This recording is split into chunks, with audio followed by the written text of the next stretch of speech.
Good morning, students. How are you? I hope you all will be fine.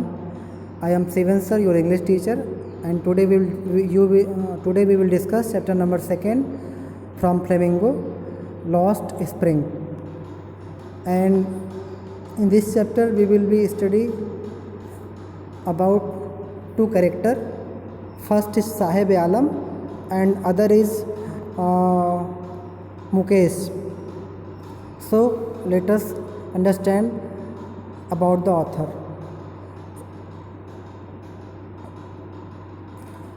Anees Jung 1964 was born in Rourkela and spent her childhood and adolescence in Hyderabad. Anees जंग जो writer है इस chapter की, वो राउरकेला में उनका जन्म हुआ था और उन्होंने अपना बचपन जो है हैदराबाद में बिताया था. She received her education in Hyderabad, उन्होंने अपनी पढ़ाई हैदराबाद में किया, and in United States America, और बची हुई पढ़ाई उन्होंने अपनी अमेरिका में की. Her parents were both writers, उनके माता पिता दोनों राइटर थे. Anees Jung began her career as a writer in India, उन्होंने भारत में अपना career as a writer start किया. She has been an editor and columnist for major newspapers in India, मतलब वो राइटर तो थी ही, साथ ही साथ उन्होंने एज एडिटर, एक संपादक के रूप में और एक स्तंभकार के रूप में भारत के प्रमुख न्यूज़पेपर्स में उन्होंने काम किया था, और साथ ही साथ उन्होंने विदेशों में भी एज ए राइटर और एडिटर काम किया था. बहुत ही पढ़ी लिखी थी. And has authored several books, और उन्होंने कई किताबें भी लिखी थी. The following is an excerpt from her book title lost spring. ये जो चैप्टर हम पढ़ने जा रहे हैं उसका नाम है लास्ट स्प्रिंग, और ये लिया गया है, उनकी बुक है स्टोरीज ऑफ स्टोलन चाइल्डहुड. उनकी स्टोरीज की एक बुक है जिसका नाम है स्टोरीज ऑफ स्टोलन चाइल्डहुड, वहीं से ये चैप्टर लिया गया है आपका लॉस्ट स्प्रिंग. आइए स्टार्ट करते हैं पहला पार्ट इस चैप्टर का. समटाइम्स आई फाइंड अ रूपी इन द गार्बेज. ये कौन कहता है?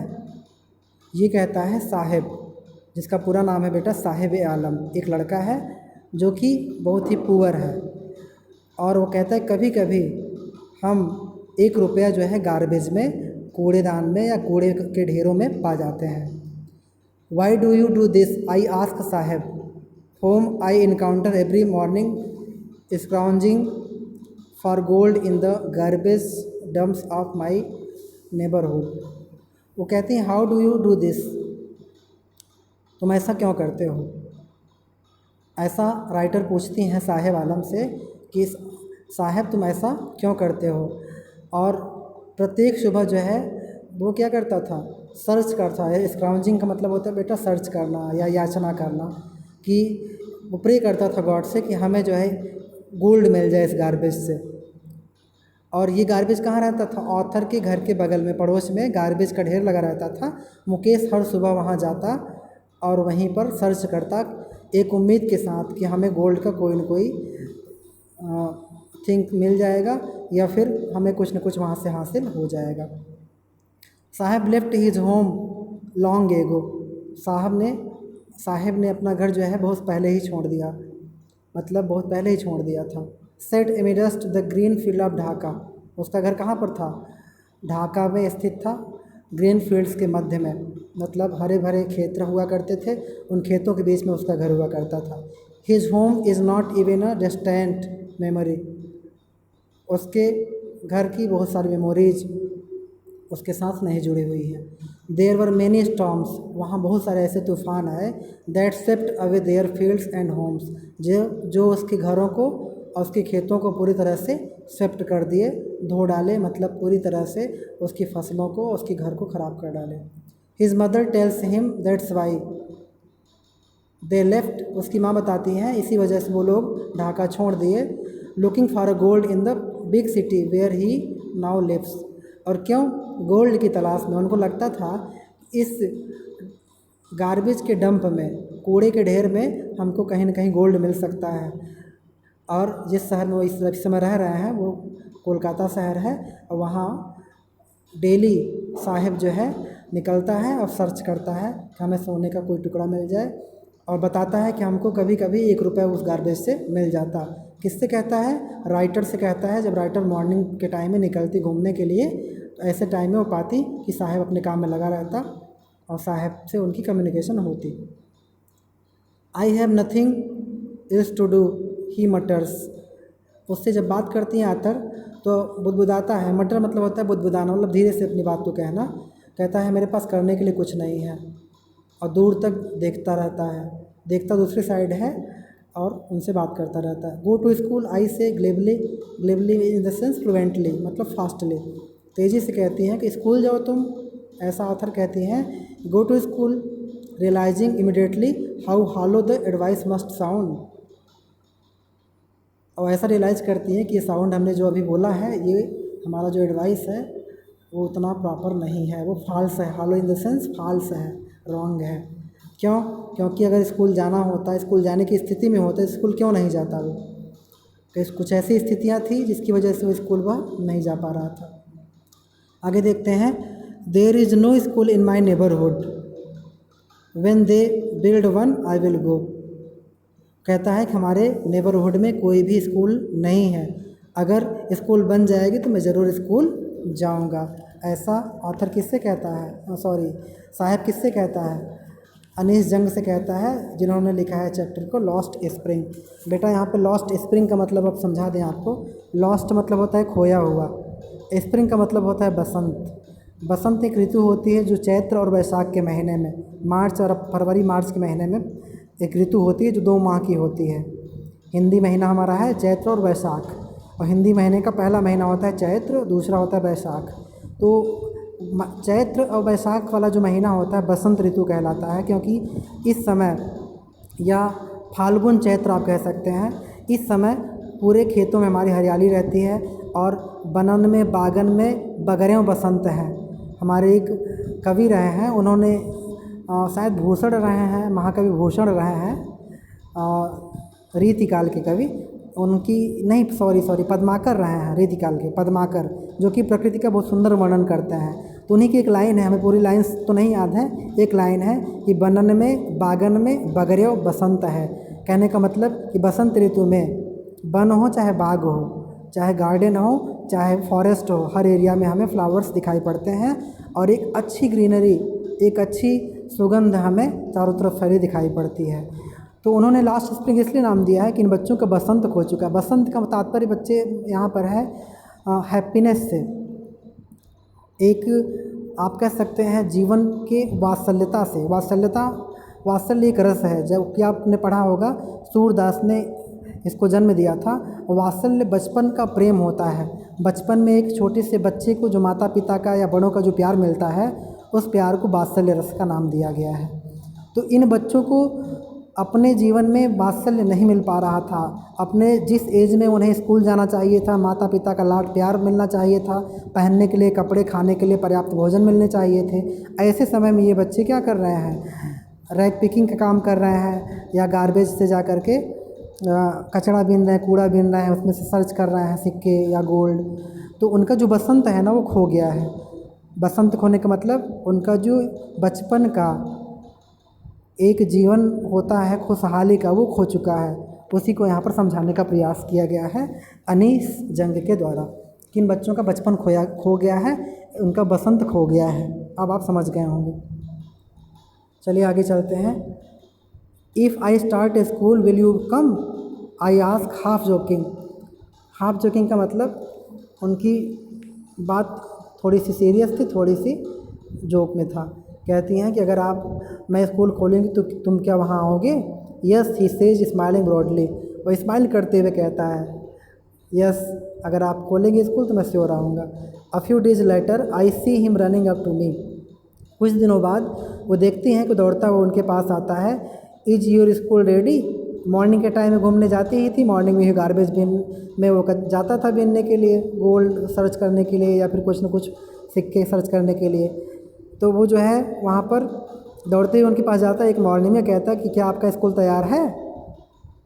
It takes longer to build a school I say. वो कहती हैं कि स्कूल बनने में समय लगता है, अभी इसमें समय लगेगा, ज़्यादा से ज़्यादा समय लगेगा। आई से embarrassed eight having made a promise that was not meant. वो एम्बेरस्ड हो जाती हैं और कहती हैं कि मैंने जो प्रॉमिस किया था उसका मतलब यह नहीं था। But promises like mine abound in every corner of his bleak word. कहती हैं कि जो ब्लीक वर्ड है, ब्लीक वर्ड का मतलब डल वर्ड है, यहाँ पर प्रोमिसेज बहुत होती हैं। और ये प्रोमिसेज कैसी होती हैं?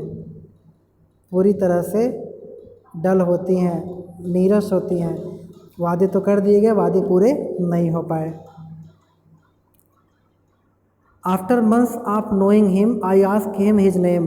कुछ समय बीत गया, कई महीने बीत गए तो नाम पूछती हैं, क्या उसका नाम है? तो बताता है Saheb Alam. He does not know what it means.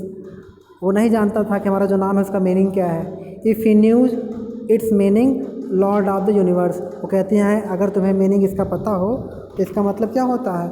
Lord of the universe होता है, मतलब संसार के प्रमुख, मतलब ईश्वर, स्वामी। साहिब आलम का मतलब कि जो संसार का साहब हो, प्रमुख हो। He would have a hard time believing it. उसको इस बात पर भरोसा नहीं था, क्योंकि वो किस तरह के जीवन को जी रहा था, तो कैसे उसको भरोसा हो कि मेरे नाम का मतलब ये होता है। Unaware of what his name represents. वो इस चीज़ से भी अनअवेयर था कि उसके नाम का मीनिंग क्या निकलता है, या हमारे नाम से क्या क्या फ़र्क पड़ सकता है। ही रोम्स द स्ट्रीट्स। वो रोम करता है, घूमता टहलता है स्ट्रीट्स में, गलियों में अपने दोस्तों के साथ में। An army of bear foot boys. वैसे बच्चों की सेना रहती है जो नंगे पाँव घूमते हैं। Who appear like the morning birds. वो कैसे मालूम पड़ते हैं? जैसे सुबह की बर्ड्स निकल पड़ते हैं अपने घोंसलों से अपने क्या कहते हैं, दाने चुगने के लिए, वैसे वो बच्चे अपने घरों से निकल पड़ते हैं मॉर्निंग बर्ड्स की तरह। और जैसे ही दोपहर का टाइम आता है वो डिसअपीयर हो जाते हैं, गायब हो जाते हैं, अपने घरों को चले जाते हैं। और क्या करते हैं? सब घूम टहल के वही रैक पिकिंग करते हैं। जितना देखते हैं कहीं पर कचरा कूड़ा, वहाँ पर देखते हैं कि हमें गोल्ड का कुछ मिल जाए या हमें सिक्के मिल जाए। Over the months I have come to recognise each of them. और मतलब महीने बीतते गए और धीरे धीरे अनीस जंग एक एक करके सबको पहचान गई कि कौन कैसा बच्चा है, किसका क्या नाम है। क्योंकि वो मॉर्निंग में घूमने जाती और वो बच्चे जो है गार्बेज में अपना वो जाते, क्या कहते हैं, सिक्के ढूंढने जाते या गोल्ड ढूंढने जाते। Why aren't you wearing chappals I ask one. वो किसी एक से पूछती हैं कि तुमने चप्पल क्यों नहीं पहना हुआ है। My mother did not bring them down from the self. वो कहती है कि मेरी माँ ने हमें सेल्फ से निकाल कर दिया नहीं, इसलिए मैंने नहीं पहना। ही आंसर सिंपली, अपनी सिंपल भाषा में बात को कह देता है। Even if she did he will throw them off ads another. एक दूसरा कहता है कि हो सकता है उन्होंने फेंक दिया होगा। Who is wearing shoes. जो जूता पहने हुए था, दैट डू नॉट मैच। लेकिन उसके जूते मैच नहीं कर रहे थे, मतलब एक पैर में दूसरा जूता, दूसरे पैर में दूसरा जूता पहने हुए था। When I comment on it he shuffles his feet. जब कमेंट करती हैं ऑथर उस पर, तो वह जो है अपने पैरों को सफल करने लगता है, घसीटने लगता है। And says anything. और कुछ कहता नहीं है। I want shoes says a third boy. तीसरा बच्चा कहता है कि हमें जूता चाहिए, मुझे जूते की ज़रूरत है। Who has never owned a pair all his life. जो अभी तक अपने जीवन में कभी भी जूते को पहना नहीं था। Travelling across the country I have seen children walking bear foot. Author ने पूरे कंट्री में भ्रमण किया था, रोम किया था, उन्होंने टहला था। उनको कहीं पर भी जब भी वो जाती तो देखती बहुत सारे ऐसे बच्चे हैं जो नंगे पाँव यात्रा कर रहे हैं, घूम रहे हैं, उनके पास पहनने के लिए चप्पल नहीं है। उन्होंने शहरों में भी ऐसा देखा, गाँव में भी देखा, सड़कों पर भी देखा। It is not lack of money but a tradition to stay barefoot. कहती हैं कि ये सिर्फ पैसे की समस्या नहीं, बल्कि एक ट्रेडिशन बन गया था कि नंगे पाँव रहना है। कोई एक उसी में से एक्सप्लेन कर रहा था इस बात को। I wonder if this is only an excuse to explain away a perpetual state of poverty. Perpetual मतलब होता है एवरलास्टिंग, जो हमेशा बना रहे।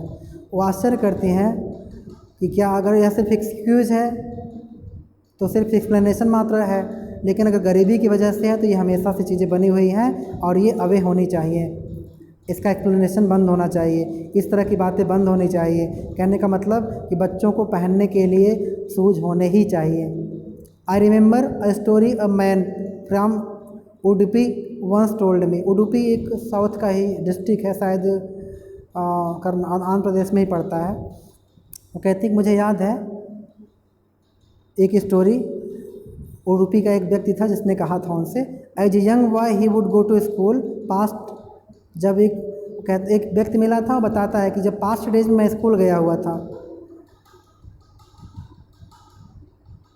और साथ ही साथ मैं एक टेम्पल भी गया था, where his father was a priest. वहाँ उसके फादर क्या थे? पुजारी थे, प्रीस्ट थे। He would stop briefly at the temple. वह जो है टेम्पल के पास जाता और वहाँ पे रुक जाता। And pray for a pair of shoes, और जूते के लिए वो प्रे करता। 30 years later I visited his town and the temple which was now drowned in an air of desolation. कहती हैं 30 साल के बाद जब मैं वहाँ गई तो मैंने देखा कि टाउन और टेम्पल पूरी तरह से दब गया था, ड्राउंड हो चुका था, ऑपरेस्ड हो चुका था और पूरी तरह से वहाँ डिसोलेशन हो गया था, मतलब निर्जनता हो गई थी, वहाँ पे कुछ था नहीं। In the backyard where lived the new priest, there were red and white plastic chairs.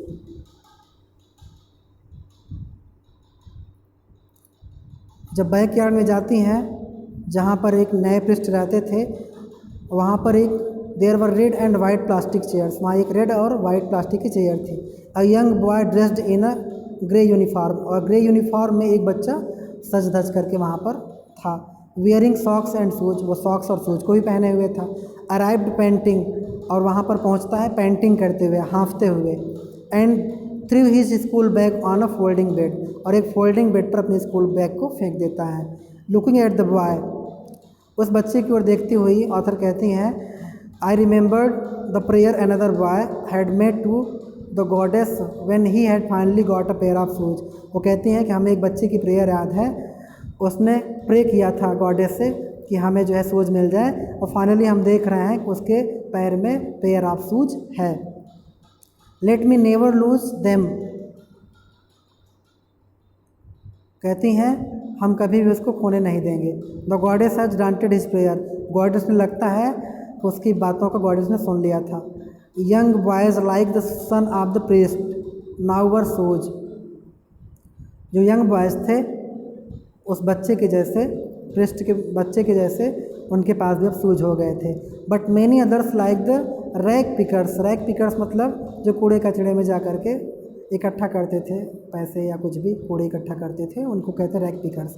In my neighbourhood remain shoeless, वो कहते हैं कि जो बच्चे प्रे किए थे उनको तो चीज़ें मिल गई। एक तरह से उनका कमेंट है, बेटा ये व्यंग है कि जो बच्चा वहाँ प्रे किया था उसके पापा प्रेस्ट थे, उसको एक टाइम के बाद शूज मिल गए, लेकिन हमें इंतज़ार है कि जो रिमेंड बच्चे हैं, जो बचे हुए बच्चे हैं, गरीबी की वजह से अपना जीवन यापन कर रहे हैं, ऐसा भी टाइम शायद आए और इन बच्चों को भी, हमारे पड़ोस में जो रह रहे हैं रैक पिकर्स, इनको भी शूज मिल जाए।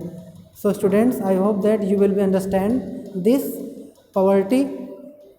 आप इस पॉवर्टी को समझ रहे होंगे जो ऑथर यहाँ पे कहना चाह रही हैं कि साहिब आलम किस तरह से अपने ग्रीन फील्ड को छोड़ करके, अपने घर को छोड़ करके परिवार सहित बांग्लादेश से कोलकाता में आकर बस गया था और अपने जीवन को यहाँ पर स्ट्रगल के साथ जी रहा था।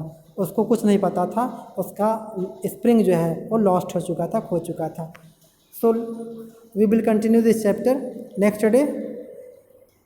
Thank you, have a nice day.